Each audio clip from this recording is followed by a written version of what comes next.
Here's a number that should not make sense. Costco caps its markup on almost everything it sells at 14%. Most retailers mark products up 30, 50, sometimes over 100%.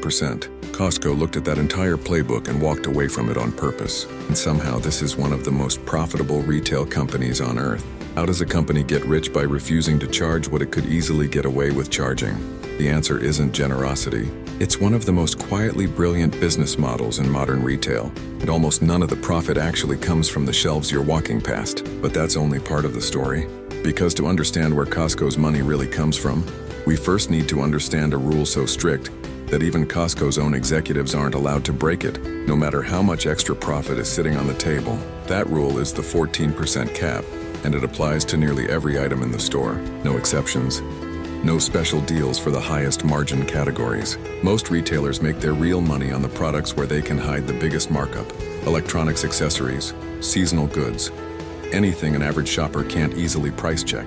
Costco deliberately closes off that entire strategy. If a supplier's cost goes down, the shelf price is supposed to go down with it. Executives have openly said that if they ever found a product marked up beyond that ceiling, they'd want to know why immediately. Wait, if Costco is capping its own profit potential on every single item in the store, where is the actual money coming from? Here's the twist almost nobody outside the retail industry fully understands. Costco isn't really in the business of selling you groceries and electronics. It's in the business of selling you a membership. And the products on the shelves exist almost entirely to make that membership feel worth renewing every single year. Think about the math for a second. A Costco membership costs somewhere around $60 to $130 a year, and the company has well over 100 million cardholders worldwide. Multiply that out, and membership fees alone generate billions of dollars in revenue every year. Revenue that arrives with almost no additional cost attached.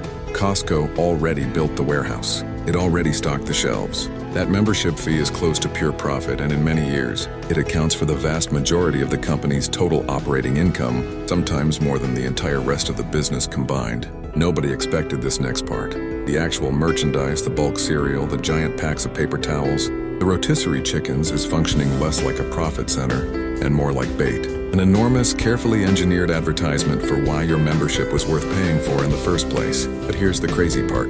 That bait isn't cheap to maintain. Keeping prices this low at scale, across thousands of products, requires a level of operational discipline most retailers never attempt. And it starts with something most shoppers walk right past without a second thought. It's the food court. Specifically, it's a single item, the $1.50 hot dog and soda combo, a price that has not changed in decades, even as inflation pushed nearly everything else in the economy higher. Costco's own leadership has said more than once that this price is essentially untouchable. When a former executive reportedly floated the idea of raising it, the company's co-founder is said to have made it very clear that idea was off the table permanently. Why would a company protect a single item that by itself likely loses money on every single sale? Because that hot dog isn't really a food item, it's a symbol, a public promise to every member walking through the door that Costco's pricing philosophy hasn't changed, even when everything else around them has gotten more expensive. It's advertising you can eat, and it costs a fraction of what a traditional marketing campaign would, while arguably building more loyalty than any billboard ever could. This is where things get even more interesting, because that same philosophy runs through Costco's entire private label strategy, and it goes much deeper than most shoppers realize. Kirkland Signature, Costco's in-house brand, isn't just a cheaper alternative sitting next to the name brand version. In many cases, it's manufactured in the exact same factories, using the exact same production lines as the premium brand it's sitting beside on the shelf. Costco has built relationships with manufacturers where the same company producing a well-known national brand also produces the Kirkland version, often to a spec that meets or exceeds the original. Here's the part that should genuinely surprise you. Kirkland products regularly account for close to a third of Costco's total sales, and profit margins on private label goods tend to run meaningfully higher than on name brand products, because Costco cuts out the layers of marketing spend, packaging design, and brand premium that traditional companies build into their pricing. The shopper thinks they're getting a bargain. Costco is quietly getting a better margin. Both things are true at the same time, and that alignment is exactly why the strategy works so well. Everything changed once shoppers started trusting that brand almost as much as the name sitting next to it on the shelf. And that trust didn't happen by accident either. It happened because of something retail analysts call the treasure hunt effect. And it's one of the strangest, most deliberately engineered psychological tricks in the entire Costco playbook. Walk into a Costco and you'll notice something odd. The layout isn't neatly organized by category the way a typical grocery store is. Pallets shift. Random high-end items, a designer watch, an unexpected piece of furniture show up in aisles that have nothing to do with those categories, and they often disappear within weeks, never to return in exactly the same way. This isn't disorganization. It's intentional. Costco wants shoppers to feel like they might miss something valuable if they don't come back regularly, and if they don't walk every aisle while they're there. That feeling, the fear of missing an unexpected deal, keeps people browsing longer, buying more than they originally planned, and coming back more often than a purely rational shopping list would ever require. But wait, if prices are capped, private label margins are strong, and the treasure hunt keeps people shopping longer, why does Costco still bother operating physical stores at all, instead of just selling memberships and shutting down half the overhead? The answer reveals something about scale that almost no competitor has been able to fully replicate. Costco's entire operation depends on volume in a way few other retailers can match. Because it sells such enormous quantities of each product, oversized packs, bulk pallets, warehouse-sized inventory, it can negotiate purchasing terms with suppliers that smaller retailers simply cannot access. A supplier producing paper towels, batteries, or cooking oil would often rather sell an enormous volume to Costco at a razor-thin margin than sell a smaller volume to a traditional retailer at a slightly higher one, because the total revenue and production efficiency from a Costco-sized order can outweigh the difference. This creates a kind of flywheel. Massive volume leads to better purchasing terms. Better purchasing terms allow for lower prices under that 14% cap. Lower prices keep membership renewal rates extraordinarily high, often above 90% in markets where Costco has been established for years. High renewal rates guarantee a predictable, recurring stream of membership revenue, and that predictable revenue is what allows Costco to accept thin margins on the actual merchandise in the first place, because it isn't depending on those margins to stay profitable. This is where things went wrong for a lot of traditional retailers who tried to copy pieces of the Costco model without copying the entire flywheel. A grocery chain can slash prices for a season, but without a membership fee generating guaranteed recurring revenue behind the scenes, thin margins alone eventually become unsustainable. Costco isn't cheap because it's careless with money. It's cheap because the membership fee is quietly subsidizing the low prices, and very few competitors have been willing or able to rebuild their entire business model around that same trade-off. There's a second flywheel effect running alongside the first one, and it involves something most retailers spend enormous amounts of money fighting for: attention. Costco spends remarkably little on traditional advertising compared to almost any other retailer of its size. It doesn't need billboards or national television campaigns because word of mouth from a membership base that genuinely believes it's getting an unbeatable deal does that marketing for free. A member who feels like they found a hidden bargain on a random Tuesday aisle doesn't just come back. They tell a friend, a co-worker, a family member, and that referral often turns into another membership sold at close to zero additional marketing cost. Every dollar most retailers would spend convincing a stranger to shop with them, Costco effectively redirects into keeping existing prices low enough that its own members do the convincing instead. That trust also travels internationally in a way that's harder to replicate than it looks. Costco has expanded into international markets with the same warehouse format, membership structure, and pricing discipline. And in several of those markets, particularly parts of Asia, the response has occasionally bordered on chaotic, with some store openings drawing crowds so large that local authorities have had to get involved. That kind of reaction doesn't happen for a mid-tier grocery chain. It happens for a brand that has built a genuine reputation, one store at a time, around a promise that consistently gets kept.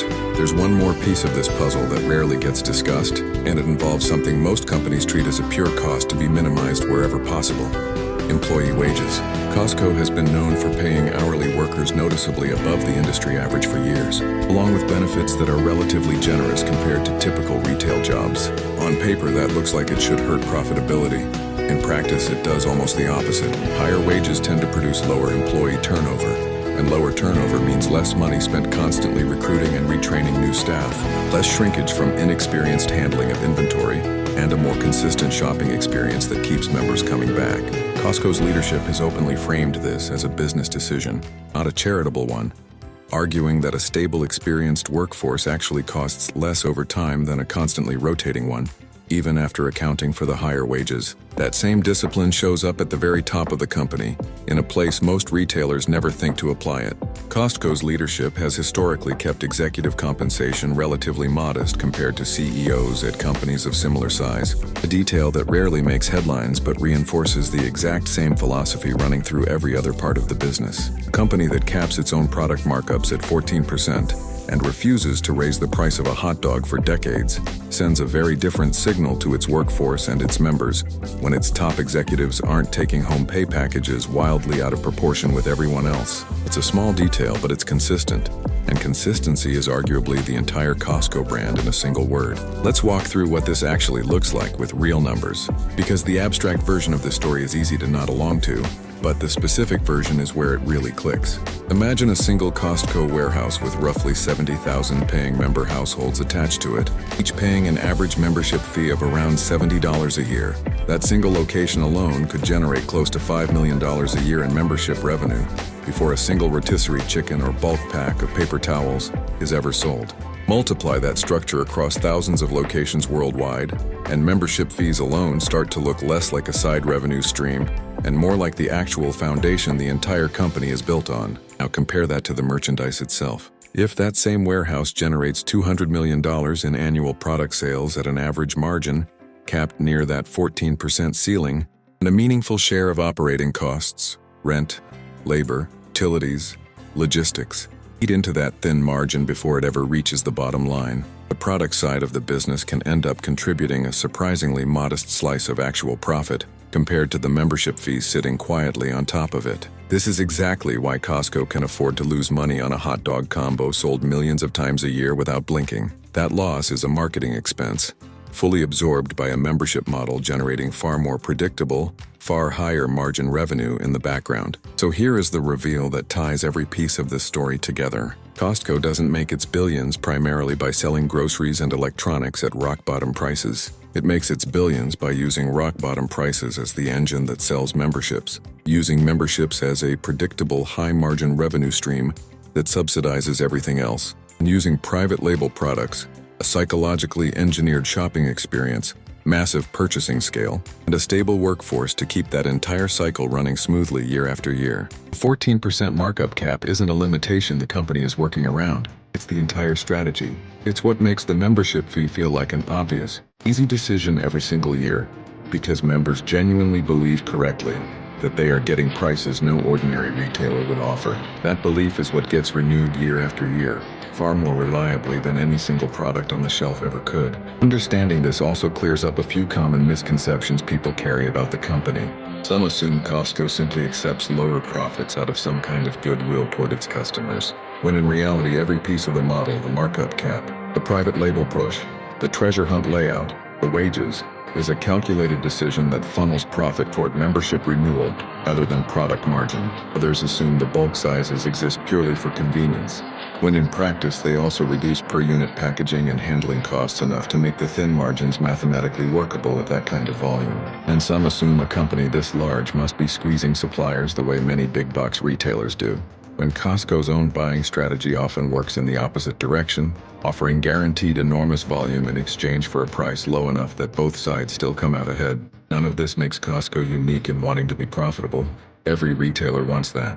What makes Costco unusual was which part of the business it decided to make profitable, and which part it deliberately chose to treat as a loss leader on a scale most companies would never accept, all the way down to a hot dog that hasn't changed price in decades. So the next time you swipe that membership card at the door, you'll understand what you're really paying for.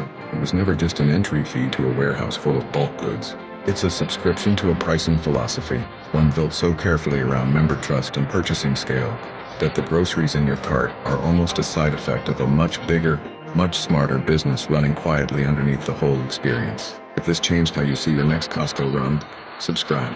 New videos breaking down the hidden economics behind the businesses you interact with every week.